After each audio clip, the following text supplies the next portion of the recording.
വിഷയക്കേരള മക്കളെ കുറച്ച് പരിപാടികളായിട്ടുണ്ടെങ്കിൽ ലേറ്റായി പോയി. കേരള ബ്ലാസ്റ്റേഴ്സ് ബംഗളൂരു FC മത്സരത്തിന്റെ വിധി ഓൾ ഇന്ത്യ ഫുട്ബോൾ ഫെഡറേഷൻ തിരുത്തിയെഴുതിയിരിക്കുകയാണ്. തിരുത്തിയെഴുതെന്ന് പറഞ്ഞാൽ കേരള ബ്ലാസ്റ്റേഴ്സിന്റെ വിധി അസാധുവാക്കിയൊന്നുമല്ല, ബ്ലാസ്റ്റേഴ്സിന്റെ ജയം അസാധുവാക്കുന്ന പരിപാടിയൊന്നുമല്ല ഓൾ ഇന്ത്യ ഫുട്ബോൾ ഫെഡറേഷൻ ചെയ്തത്.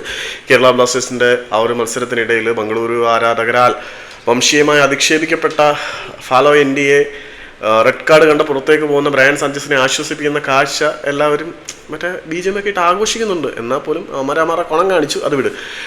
ഓൾ ഇന്ത്യ ഫുട്ബോൾ ഫെഡറേഷൻ ഈ ഒരു വിധിക്കെതിരെ കിട്ടിയ അപ്പീൽ പരിഗണിച്ചിട്ടുണ്ടായിരുന്നു. ബംഗളൂരു FCയുടെ അധികൃതർ ഈ ഒരു വിധി ന്യായയുക്തമല്ല, യഥാർത്ഥത്തിൽ ബ്രയാൻ സാഞ്ചസ് അവിടെ റെഡ് കാർഡ് അർഹിച്ചിരുന്നില്ല എന്നായിരുന്നു അവർ നൽകിയ അപ്പീലിൻ്റെ ആധാരം.